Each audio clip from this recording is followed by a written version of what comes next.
Saludos a todos, and thank you for joining us for Evening Conversations. My name is Mariana Garcia. I'm a museum educator at Connecticut's Democracy Center at Connecticut's Old State House, and it is my pleasure to welcome you all to our virtual panel, Rise of the Latinx Vote, Hispanic Identity at the Polls. This event is sponsored in partnership with El Instituto, Institute of Latina, Caribbean, and Latin American Studies at University of Connecticut, as part of our programming for Hispanic Heritage Month. El Instituto is a multidisciplinary research and teaching institute that advances scholarship, creative endeavors, undergraduate and graduate instruction, and academic advising across multiple disciplines in the fields of Latinx and Latin American studies. Its mission is to advance knowledge about the lives of Latino people in Connecticut, nationwide, and around the world, as well as provide support for research on Caribbean and Latin American related topics to UConn students and faculty. We are delighted to be working with El Instituto and hope that this is the first of many more such programs. Our goal at Connecticut's Democracy Center is to link history and civics and encourage participation in state government. Throughout the month of October, our programs will focus on various aspects of voting, voting rights, and elections. Tonight's roundtable will explore the evolution and impact of the Hispanic vote in the United States. As 2020 shapes up to be one of the most consequential election years in our lifetime, this topic has never felt more timely for our Latino community, not only here in Connecticut, but across the nation. During the program, please post your questions in the comments section, and we'll make sure to get to those at the end of the panel. We would also appreciate it if you could fill out the survey that will be posted in the comments at the end of the program as well. We have an incredible panel of experts from all over the country to talk to us about the Latino vote. But first, please allow me to introduce our moderator for this evening, Professor Charles R. Venator-Santiago.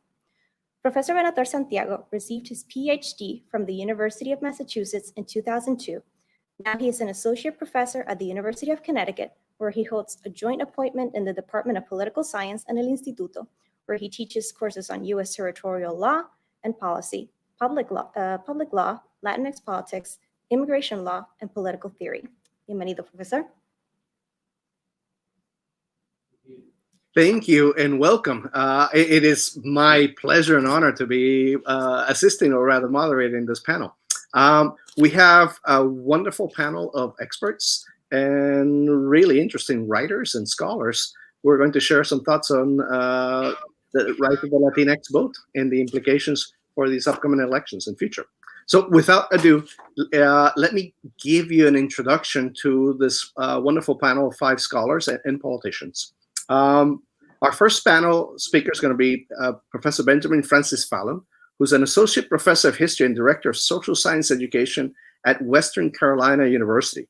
His prize-winning first book, The Rise of the Latino Vote, A History, recently published by Harvard University Press, examines how elected officials and party insiders attempted to forge Mexican Americans, Puerto Ricans, and Cubans into a nationwide political constituency, and a process that proved pivotal to defining Latino identity in the United States. He's held postdoctoral research fellowships at Southern Methodist University, Clements Center for Southwest Studies, and at American University's Center for Latin American and Latino Studies. Professor José Cruz teaches political science and Latino studies at the University of Albany, State University of New York. His research is about Latino political participation in the Northeast, focusing on Puerto Ricans and about the role and impact of ethnicity in the political process. His publications include Identity and Power, Puerto Rican Politics and the Challenge of Ethnicity, Liberalism and Identity Politics, and Puerto Rican Identity and Political Development and Democracy in New York, 1960 to 1990. Followed by Professor Cruz is going to be Representative Geraldo Reyes, who represents the 75th Assembly District of Waterbury in Connecticut, in the Connecticut House of Representatives, where he is Deputy Majority Leader.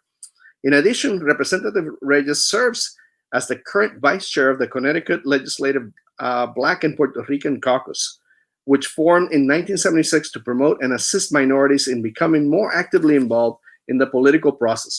Representative Reyes has received countless community service awards, including the Waterbury Observer's Best Community Activist in 2014 and 2015, and Lupa's 2014 Top 50 Most Influential Latinos in Connecticut. Followed by Representative Reyes is Professor, or I should say Assistant Dean, Victoria DeFrancesco Soto, who is the Assistant Dean of Civic Engagement at the Lyndon Baines Johnson School of Public Affairs at the University of Texas. Named one of the top scholars in the country by Diverse Magazine, Victoria previously taught at Northwestern University and Rutgers and received her Ph.D. in political science from Duke University. Victoria's social scientific areas of expertise include immigration, Latinos, women, racial and ethnic minority politics, as well as political psychology. She has previously provided on-air analysis for CNN, Fox, PBS, Univision, NPR, and has appeared on HBO's Real Time with Bill Maher.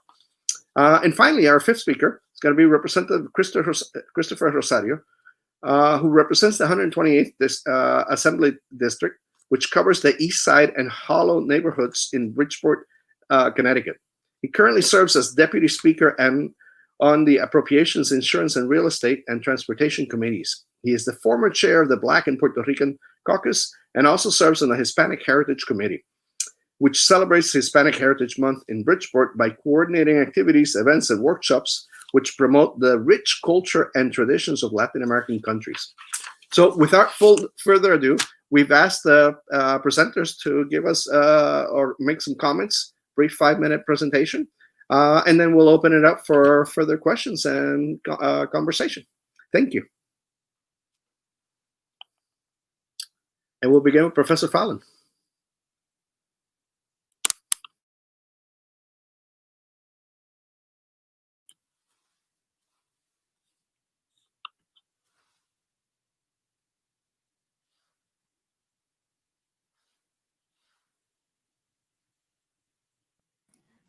Excuse me, Professor Fallon, you're muted. Thank you so much. All right. Thank you so much. I'm having some issues with my visuals. Can you see them all right or not yet? Okay, thank you. That's helpful. All right. So thanks to everybody for being here, and thanks to El Instituto and the Old State House for hosting this event. I'm delighted to be with everybody tonight.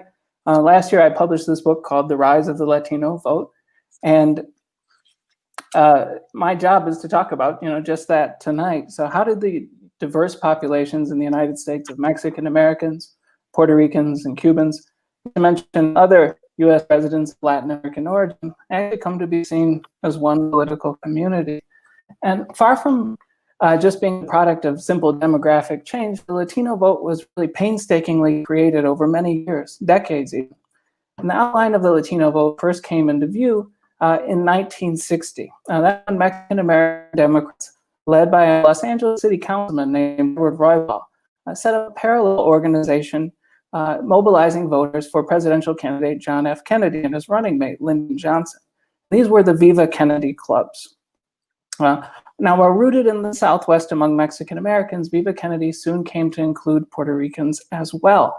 The image that you see here shows a historic collaboration of Mexican Americans from the Southwest and New York Puerto Ricans united in support of John Kennedy. This moment notwithstanding, Southwesterners and New Yorkers really didn't have very many contacts during the 1960 campaign. And Kennedy really had little use for a Latino electorate once he had already gotten into office. And so without the collective focus of the Kennedy campaign, Puerto Rican and Mexican American leaders largely went their separate ways. And the image of a nationwide Latino political bloc was kind of just that, an image. But over the next 2 decades, Mexican American and Puerto Rican elected officials took the lead in uniting diverse communities of Spanish-speaking America into an electoral force. Veterans of the 1960 campaign, such as Edward Roybal and Herman Badillo of New York City, a Puerto Rican, organized new alliances of their people. A watershed moment took place in 1971 when the 2 congressmen hosted what was called the Unidos Conference. More than 1,000 activists and educators and all types of politically interested people came to Washington, D.C. from across the country to build what they called the Spanish-speaking coalition. As Latinos from different regions and national origins got to know each other, they debated the meaning of unity, They discussed whether they were building a coalition of existing peoples or instead, in fact, a new US-based community that transcended national origins. Now, whatever their views, together they agreed upon a liberal policy agenda that showed the great possibilities that molding Latinos could mold them into a progressive force nationwide. After the conference, Roybal and Badillo continued to make the shift from a national origin politics to a pan-Latino politics. In 1975, they led the fight to expand the Voting Rights Act so that Spanish-speaking Americans could become a quote-unquote language minority with protections in law. That same year, Congress passed another Roybal bill, and this one forced the federal government to publish monthly statistics on the condition of all Spanish-origin Americans. And this paved the way for the creation of the Hispanic category in subsequent censuses, which was so important. And Roybal and Badillo built new pan-Latino organizations as well. In 1975, they founded the National Association of Latino Democratic Officials, which is what became NALEO. And later in 1976, they founded the Congressional Hispanic Caucus. And it's absolutely essential to recognize that all along the way, they had to battle against Democrats like Jimmy Carter, who wanted to turn back the clock by treating Latinos more or less like white ethnics, rather than like the minority group that they were claiming to be. Now, the forging of Latino politics transformed the Republican Party as well. In the late 1960s, a self-described Hispanic Republican movement began to emerge. Its members had powerful allies. Southwestern Republicans such as Barry Goldwater, Richard Nixon, and Ronald Reagan envisioned replacing the Republican Party's dwindling African-American constituency in northern states with Mexican Americans in the Sun Belt. The idea was that Mexican Americans would be more congenial coalition partners to the party's growing base of white conservatives. Meanwhile, in New York, liberal Republicans such as Nelson Rockefeller, governor, had important success winning Puerto Rican voters. In 1974, GOP activists and elected officials tried to unite these factions in a new organization called the Republican National Hispanic Assembly, which was run by a business consultant named Benjamin Fernandez. The way the assembly equated individual economic success with Hispanic progress established it in the party. It even set the stage for Fernandez to run to seek the presidency as a Republican in 1980. In the following years, the Hispanic Assembly became so influential that the Cuban Republicans, who had long rejected any association with Mexican Americans or Puerto Ricans, decided to take the organization over for their hero, Ronald Reagan. Now, by 1980 then, the Latino vote was an accepted fact in both major parties. Latino unity and power, however, were still very much in the making.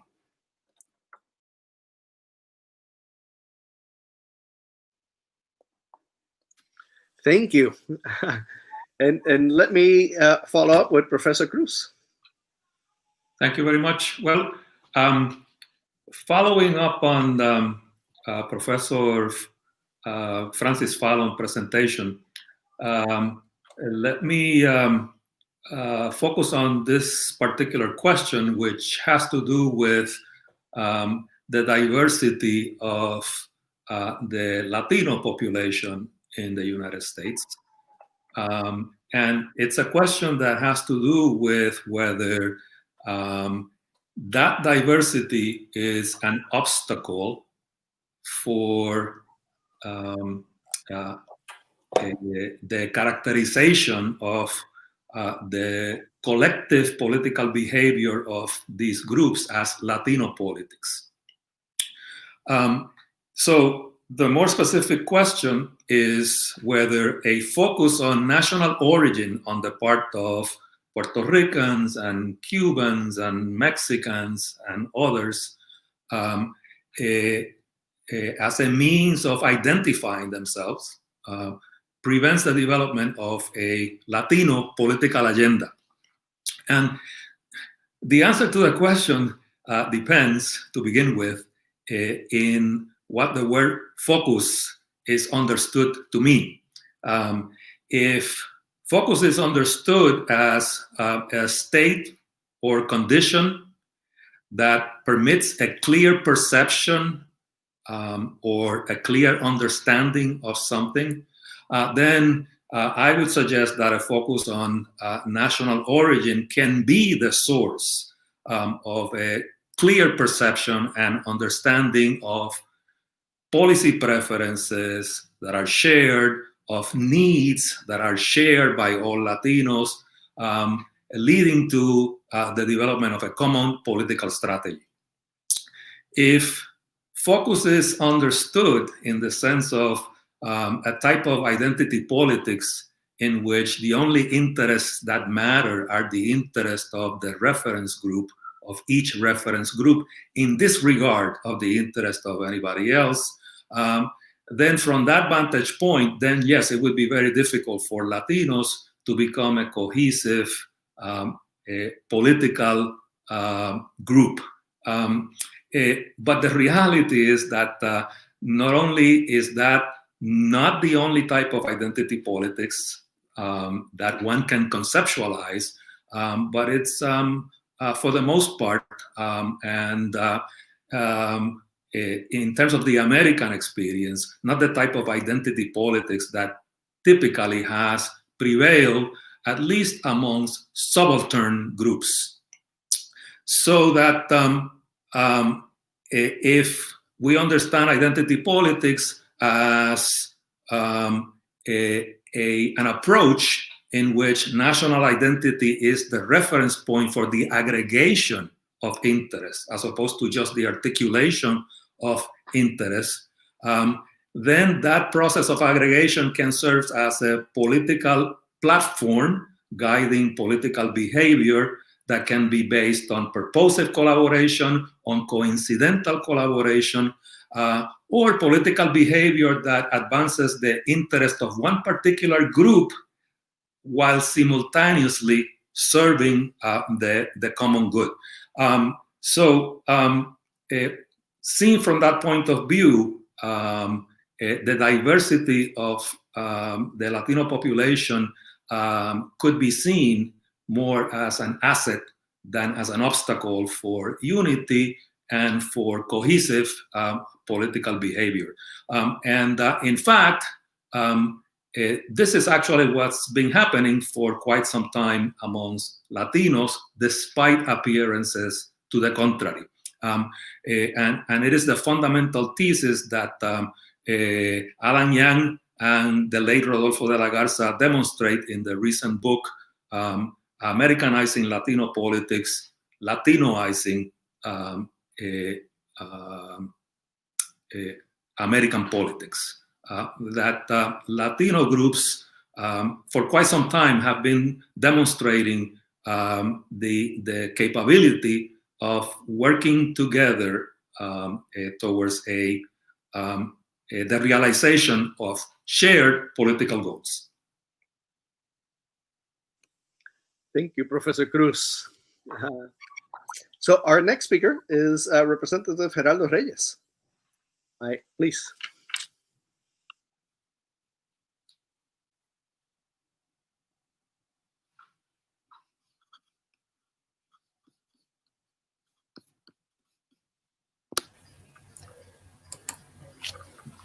Thank you very much for the opportunity to speak tonight on the Latino vote and my perspective as a elected official. So I want to, first of all, thank all my colleagues that are on this beautiful panel with me tonight.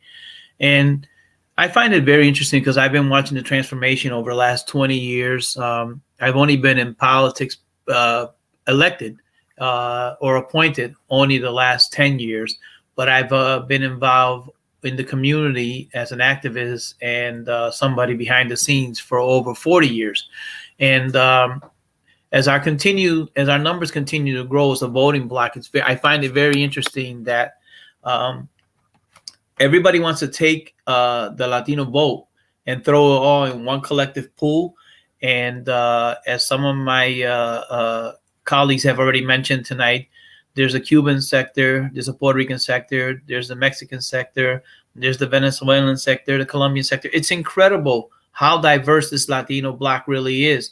And it's misidentified many times and actually not even properly captured when we start talking about the Latino vote as a bloc.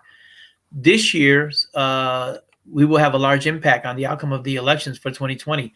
it's an estimated 14.6 million Latinos are expected to cast a ballot in 2020, which is a 15% increase from 2016. And I say that this is actually probably a conservative figure based on the fact that many areas will at this particular time now be voting in absentee rather than in person. So I think that this is actually a very conservative estimation.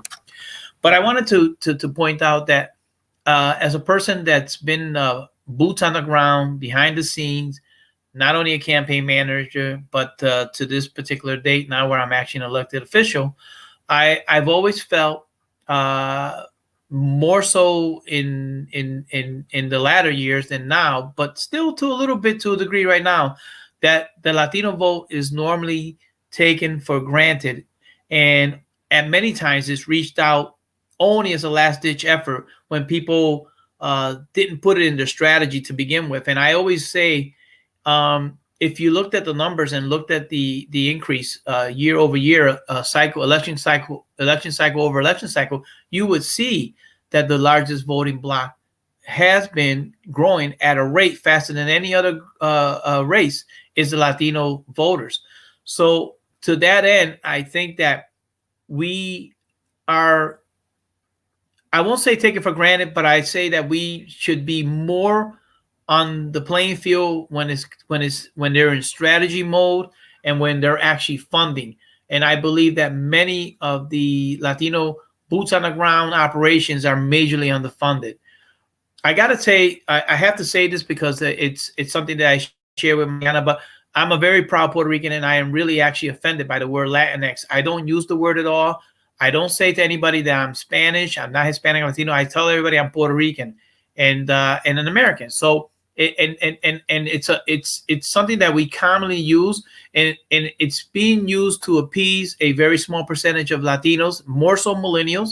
I've seen studies where it's as small as 3%, and I think that that I find it offensive simply because I don't believe that you should be changing the Spanish language to fit a narrative. So my perspective, and I think that when we start talking about funding and funding, in particular Latino functions for any campaign, whether it's local, statewide, or national, I think that the process will have a far lasting effect if in fact is part of the strategy from the boots on the ground.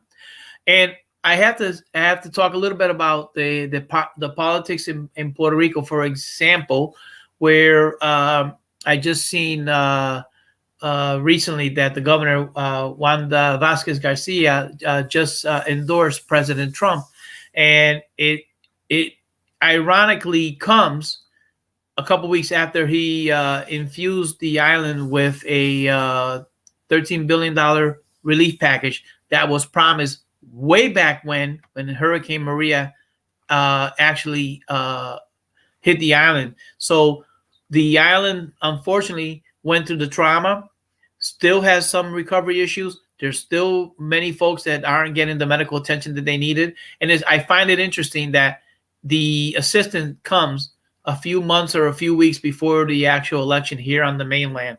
Why? Is to influence the Puerto Rican votes, the Puerto Rican voters that are actually here that have the right to vote in the United States of America that they don't have in Puerto Rico.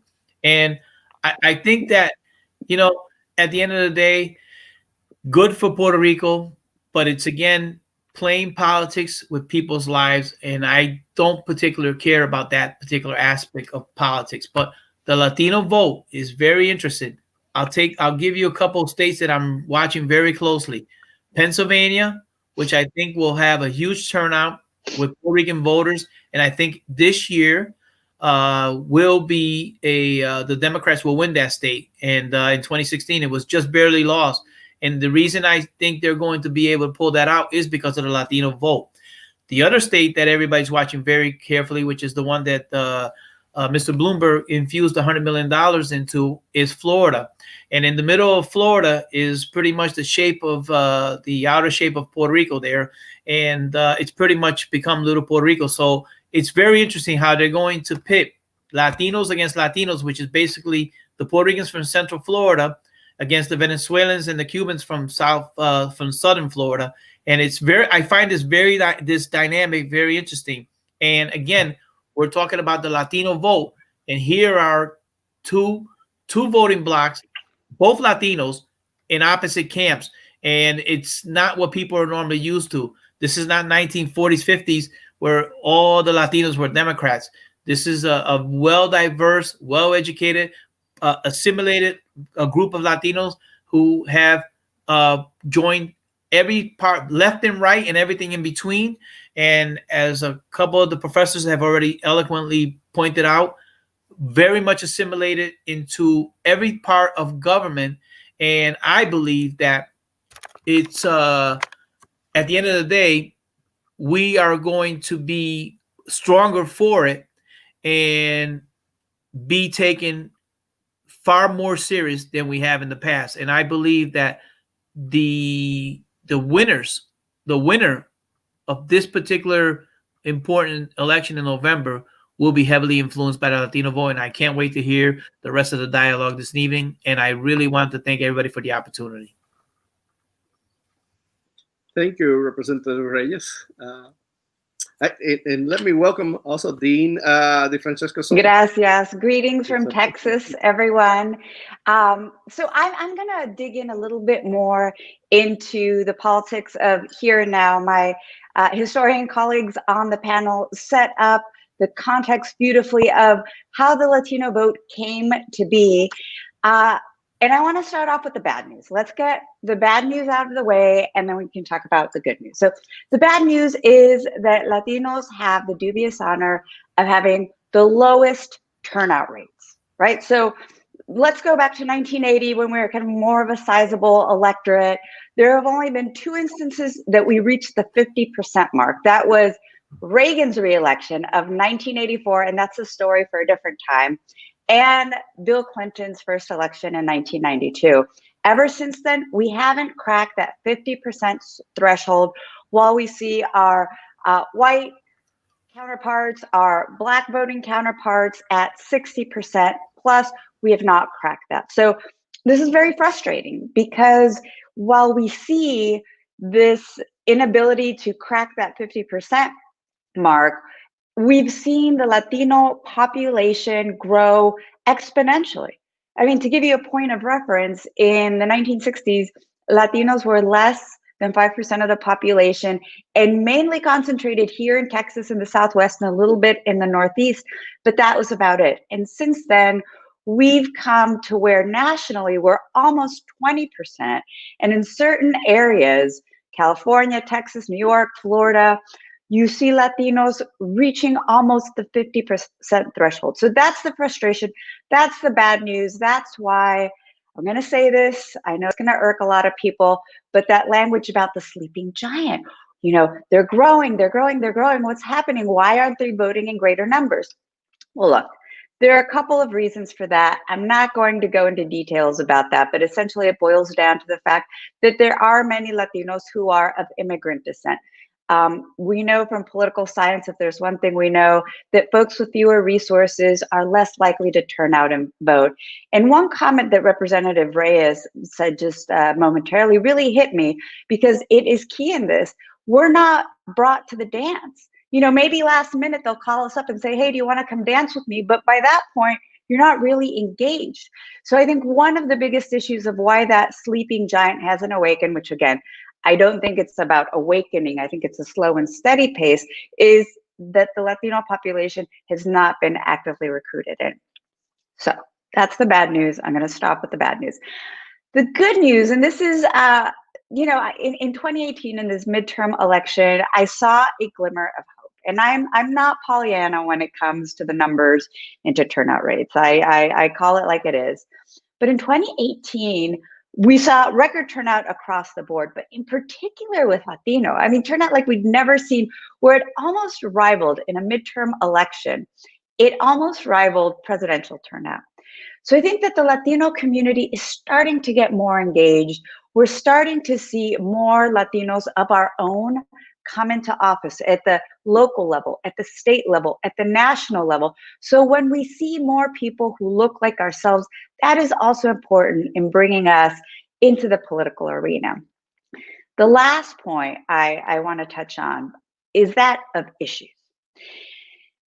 So for many people, they say, oh, Latinos, immigration. Well, no. First of all, Latinos are a very diverse community. And for Puerto Ricans and Cubans and for other folks, immigration itself and the border wall isn't that big of an issue as it is for, say, folks a couple hundred miles south of me here in Texas. It's an important issue in how the rhetoric is treated, and that does tie the Latino community together, Republicans as well, Latino Republicans, but it's not the top issue. And I think that when we talk to folks who are not Latinos, to help them understand that we're very much like non-Latinos in the fact that healthcare is usually our top issue, as is education, as is the economy. I'm going to end with just pointing out the fact that for COVID, Latinos have been disproportionately affected. We have had the highest infection rates, the highest death rates. We're the essential workers. We are the ones that are most affected by this virus. So I'm very optimistic that the issue is so pressing that it will move the Latino electorate, in addition to these other factors I talked about, to come out and make themselves heard. Gracias. Fantastic. Thank you very much, Dean DeFrancesco Soto. And to close our panel, I'd like to invite Representative Cristopher Rosario to give us his comments. Thank you. Sure. Can you hear me? Yeah. Can you hear me there? All right. Thank you. Good evening. Honored to be on with such great panel speakers, and I actually want to thank Victoria for having a great segue. We've been talking about the rise of the Latino vote in the United States, but I also want to talk about a great threat to that rise and all the work that has been done over the years to get that vote to where it is now, which has been the coronavirus pandemic. The pandemic has hit the Latino communities extremely hard. As Victoria had mentioned, we are the frontline workers. It's destroying our wealth. It's destroying our families. More than 25,000 Latinos have already died. More than 3 million are unemployed. 4 in 10 Latino families with kids are going hungry, and 44% of Latino renters are unsure if they will be able to pay their bills. But as and Gary can attest to this, we're both on the ballot. But as the campaigning ramps up in all of our states, another casualty of that virus, a relentless attack. It's clear the pandemic may stunt our political power. On top of lackluster outreach from the presidential candidates, COVID-19 may depress voter interest in an election that seems disconnected from many communities. Dire situations as Latinos become the growing largest voting bloc, minority voting bloc in this country. We have the potential to deliver massive electoral bounty to whichever party mobilizes us. Here in Connecticut, we're fortunate to have great leadership. We've been able to do the best that we can. We're one of the leading states in the country trying to flatten that curve with COVID-19. But as I've seen, we had a recent primary. We've been using statewide absentee ballots, and we've proven in Bridgeport and beyond that voting via absentee ballot is a safe, secure way. But another thing is educating our community to actually do that vote, to do it in a safe, secure manner, to do it legally, to get your voice heard. I want to commend each and every one of our panelists here. We brought up tons of great topics. I want to touch on a point that Representative Reyes mentioned about Latinx. That's been something that in my community, I know myself, I do not use that term, but in my community, many of my folks don't want to use that as well. It kind of feels like they're making the Spanish language, imposing their will, the English language onto that. And many people say, hey, why don't you put an X in the Italian language or in French? So that's been something that's been a topic here in my community. But definitely want to make sure that we have that voting bloc, like that sleeping giant. But our job is that much harder because of the coronavirus pandemic. And I'm interested to hear what the rest of the panelists have to say. Thank you. What a wonderful series of contributions. So let me begin. We had asked originally some of the panelists to comment on a couple questions, but we're also receiving questions from the audience, which will be channeled on. So before I begin, are there any comments that anybody would like to raise based on this conversation, or should I go ahead and give some comments? If I may, I wanted to point out that speaking to the point of turnout, a poll that was conducted by Latino Decisions in June showed that about 58% of Latinos intended to vote in the upcoming election. That was in June. And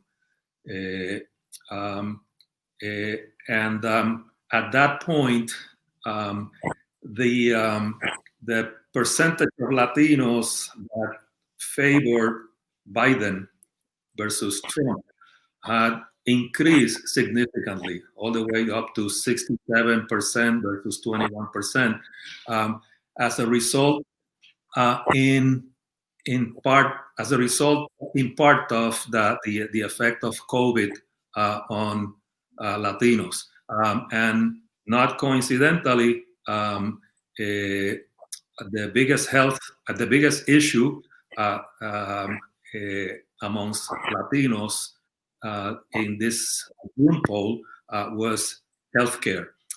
So I just wanted to throw that out there because I think that in terms of turnout, the signs may be more encouraging than in the past, and especially amongst young people. Thank you. If I may exercise my point of privilege as moderator, I'd like to ask a question to the panel before I start taking questions from the audience.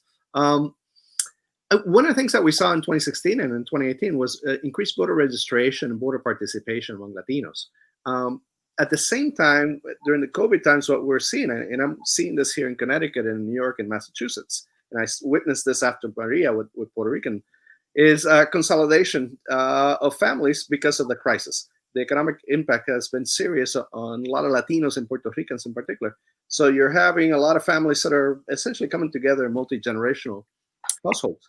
And that has an impact in voter registration because if you don't register in your new address, or if you're living in an address that you shouldn't be living, but for a number of reasons, it's going to be a little bit hard. It might be a challenge, if you will, for Puerto Ricans and Latinos to participate in this environment, an environment that also discourages, in some ways, active physical voting, that encourages a little bit more online either absentee ballot participation. I'm wondering whether any in the panel or some of our politicians can comment on the impact of COVID and the ability of people to go out and vote, given this sort of crisis that's been created by the economic conditions. I'll take a stab at that, in that something that I'm living here in Texas is a lot of confusion around voting processes. So from registration to the actual process of voting. So I'm going back to my bad news hat, in that I'm worried, I'm scared, because there's the element that you bring up in terms of folks moving around, and that affects registration. Folks may not know they need to re-register, and they show up and they can't vote, especially in the majority of states that don't have same-day voter registration.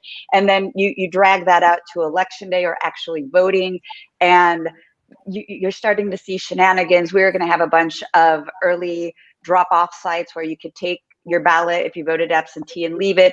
And the governor here in Texas had said, you know what, never mind. Houston, you were going to have 12, now you can have 1. There can be poll watchers without masks. So I'm very worried, I will admit, in terms of just the larger logistics of the electoral process, starting from that registration piece to the day of election and what that process is going to look like in terms of disenfranchisement in indirect and direct forms. Thank you. Representative Reyes? Thank you very much. This election is really pretty much reinventing the political game. There are a few states that have already had where they can do the election, where they do the election by ballot, by the absentee ballot. 2 states have that already, and I think that those are the 2 states that are probably the best prepared out of the 50 states that we have, and for this election, simply because they've already gone through this exercise. There are many concerns. The registrars have been dealt a card here in Connecticut that they were absolutely not prepared for. Nobody thought that the COVID pandemic would go on, for 6 months, 9 months, and it's going to be a year. And the registrars were really not prepared. I spent a good few hours with my registrar in my city, and I saw it firsthand. So they were pretty much dealing with a manual label printing, bar scanning, all manual, putting labels. I just couldn't believe it. But I had to see it for myself. And then that's on the infrastructure piece. Now let's go into the actual homes where ordinarily we get 400 or 500 people that vote by absentee, and for instance, in the city that I'm in is going to have 10,000 absentee ballots as a starter. So in that 10,000 will probably be 1,000, 2,000 Hispanic voters who have never voted by absentee, and the opportunity to make mistake and have their ballot not count is excellent. I'm very concerned. Ordinarily, what will happen is we as officials will get called. I don't understand this, or we'll send somebody to explain it to you. But it's very, very concerning that because of the amount of ballots that they're going to be handling, that we'll be able to get to every single person that is going to be having questions. But Ms. Soto hits it right on the head. There are many concerns right now, especially for the Latino voters. I'm going to try to combine 2 of the questions that are coming from the audience, if you permit me.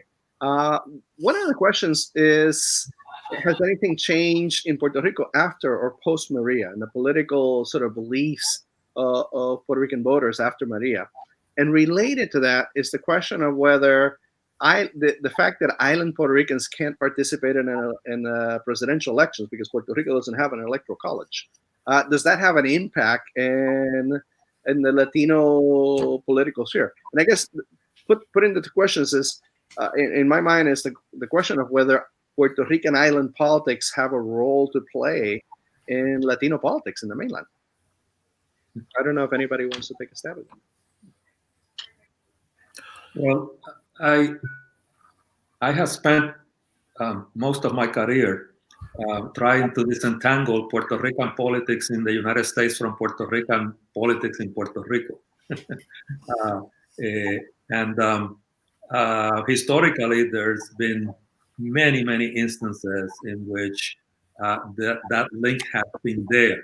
Puerto Rican politicians coming to New York to campaign in elections, and Puerto Rican politicians from New York going to the island, also to for fundraising purposes, or to establish sort of a dynamic in which both Puerto Ricans from the island and the mainland would communicate with each other and sort of influence their electoral behavior in favor of X or Y candidate. But I think that fundamentally the 2 types of politics are separate and distinct. I think for this election, COVID and Maria, as far as their impact in Puerto Rico and the response of the federal government, that is likely to have a significant impact in the political behavior of Puerto Ricans on the mainland. I think that Wanda Vázquez notwithstanding, Wanda Vázquez has no standing whatsoever in the Puerto Rican community in the United States as a whole. I don't think that her endorsement of Trump is going to make any kind of significant difference. I think that what Puerto Ricans are going to remember, if the Democratic Party does its proper part, it's how the Trump administration treated Puerto Rico post Maria and after COVID. And that should significantly play a role in solidifying Puerto Rican support for the Democratic candidate, which, in the end, would be consonant with the historical pattern of political behavior, not just of Puerto Ricans in the United States, but of Latinos as well. Look, between 1988 and 2016, the majority of Latinos have consistently voted for the Democratic ticket at the national level. And the percentage of support has fluctuated during that period between a low of 53% to a high of 73%. In 2016, it was somewhat in between. It was 66%. But it's a solid block of support for the Democratic candidate, and I think that taking into consideration the context of island politics post Maria and post COVID, that level of support is unlikely to change. Let me ask Professor Francis-Fallon a question. Again, I'm going to combine a couple questions here in the interest of time. Based on your research, what do you think? What advice, or how do you think a presidential candidate could reach to Latinos or mobilize Latinos in these elections? Well, one of the things I found in researching the book is that the interest in mobilizing Latinos from a presidential candidate really depends on what states that candidate has to win. And I think to a degree, some of the reasons why we have seen a little bit less ambition on the part of the Biden campaign is because they've been focused on kind of a Rust Belt strategy. So you kind of need a few different things working together. You need now, obviously, Latinos are everywhere, but there are places that are more clearly places where major Latino outreach could produce major dividends. Texas, for example. So, if the question is, what is the advice? What is the thing that the person can do to mobilize? I guess it depends on, assuming it's a Democrat, right? Because Republicans have maybe 30% of the Latino constituency. And at this point, if they want to grow that, they're going to have to lose something pretty significant from conservative whites. So it's probably going to be a Democrat, but that Democrat's not going to be able to dip into too many of those Republican Latinos who have pretty durable party affiliation. What that person has to do is find new ways of mobilizing the kinds of people, particularly in Mexican America, but in other parts of Latino national origin groups that lean Democratic, that have just never participated before. And some of this stuff will happen with age as the younger Latinos become more, become a bigger part of the process. But I guess there's a sense in which Latinos historically have wanted to be seen as different, but also different as a means of entering the mainstream. So candidates that have spoken to that aspiration for inclusion in a way that that seemed authentic, really did the most. So I guess this is also an academic question or a political question. And this is from the audience. Is there a difference in how U.S.-born Latinos and Latin Americans, I'm assuming naturalized Latin American immigrants, can vote in the United States or participate in politics in the United States?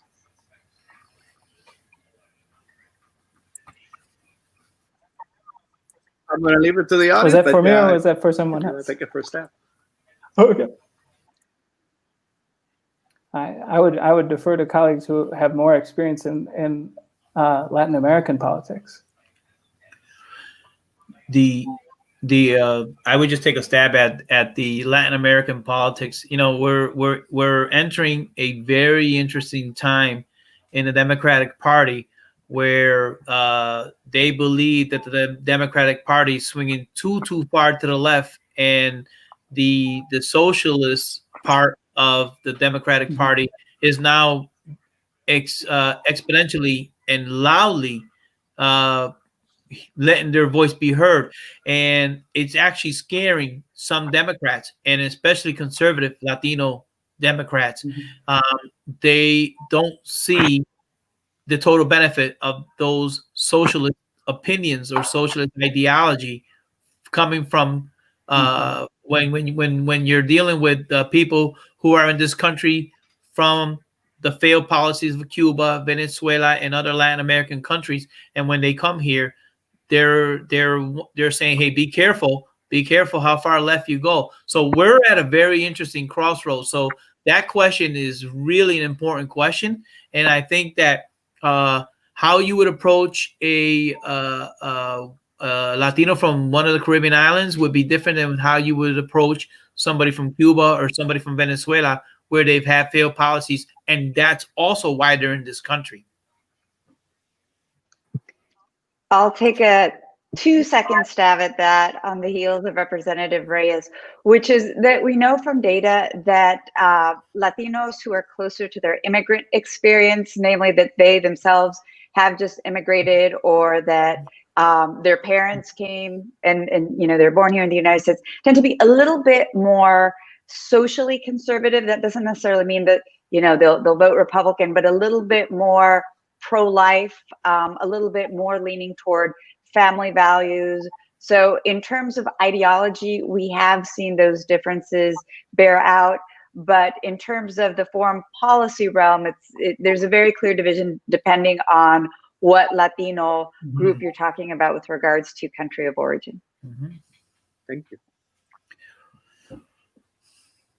Right, and if I can add something quickly, there is a difference, and the so-called other Latinos, the mixture of Colombians, Venezuelans, Nicaraguans, Salvadorians, etc.,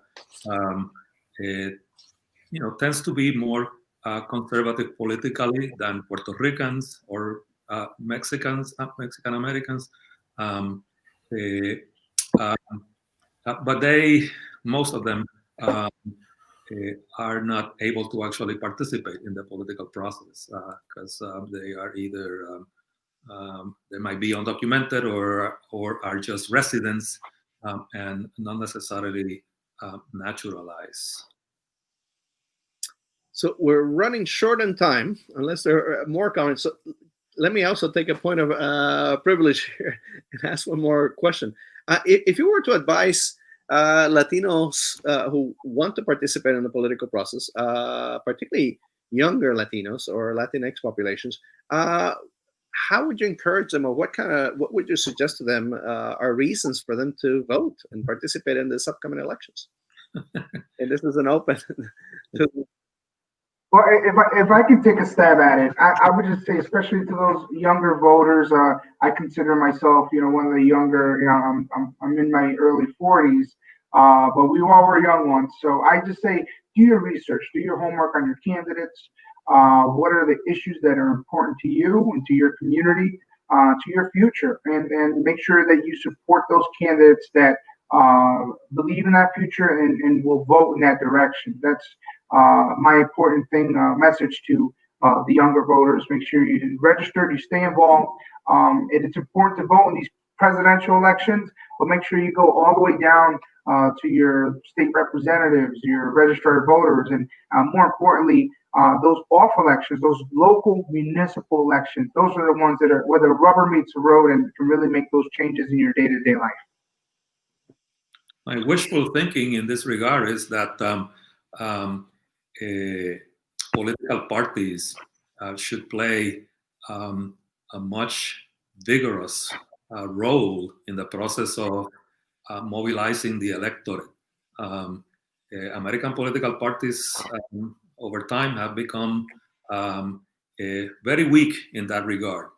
Party organizations are very robust, very active, have lots of resources. But when it comes to mobilizing the electorate the good old-fashioned way of really reaching out in person, not to robocalls, but to actual phone calls, so on and so forth, the American political party system is woefully inadequate. And that's really the key. That is really fundamental because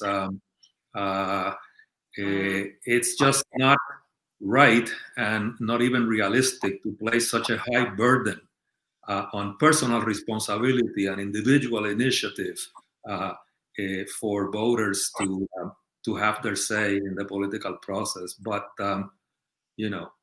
this is almost like crying in the wilderness, really. Meet voters where they are. So when you're looking at ads and, kind of the platform is about Medicare and healthcare and taxes, and these things are really important, don't get me wrong, but when you're young, you're thinking about different things. And I think that one issue that we've seen connect very well to young folks is college debt. This is one thing that, is really tangible to them, because when you're 20 or 21, you may not be thinking about a mortgage, but you did fill out all those FAFSA forms to go to college. So I think that is one. And at the end of the day, all politics is local. So I think that if we can engage our young folks on local issues that do impact them, then getting involved in politics is a virtuous cycle. So if you can get them pulled into the local level, I think that is the key to winning them over as consistent and regular voters. Financial aid. I would say. Oh, I'm sorry. Please go, Representative. No, I was just going to mention that in this particular race, not only for the president's seat, but all the other elected officials, in this particular race, it's going to be very interesting how the Black Lives Matter movement actually mobilizes a lot of minority communities, because it's been obviously one of the summers, actually spring and summer and going into the fall. It's been one of the biggest topics. It's ongoing, and I think it's going to play out really big in this particular election. Just to build off of that, it seems very much that, we're talking a lot about mobilizing Latinos, and implicit in that is what will Latinos do to encounter other Latinos and build some kind of collective energy. But as the representative just pointed to, and it's clear in the historical record, Latinos have wielded important power, not always by looking for other Latinos to support them, but by looking to African Americans as coalition partners, and envisioning themselves as really part of a multiracial front for, in progressive cases, at least multiracial front for liberal reform and for upending the status quo. So, there's maybe so much focus on Latino coalescence obscures the fact that maybe right next door might be somebody who doesn't have a last name like yours, but has the interests that you share. And it's important to look to them for allies.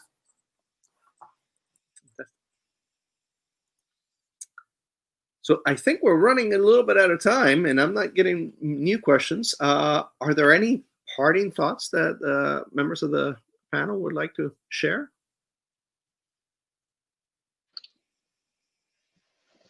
Vote. Vote. And work the polls. Vote. If you can, Yes. get out there and, help in terms of that, because we know that our older folks in our communities can't work the polls as they normally would because they're at a higher risk. So I think that's where we step in, because I think we're a young group, so we can do this. Working the polls is a great way to socialize new voters and to mobilize people to understand the political process. Yeah.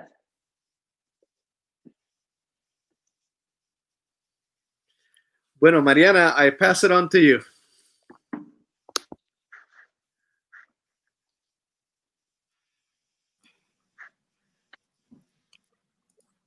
Thank you, Professor, and to all of our panelists for a really interesting, fascinating, and extremely timely conversation. We really appreciate you taking your time to join us here tonight. And before we sign off, if I could, I would like to just take a moment to tell our viewers a little bit about some other virtual programs that we're going to be having here at Connecticut Salt State House.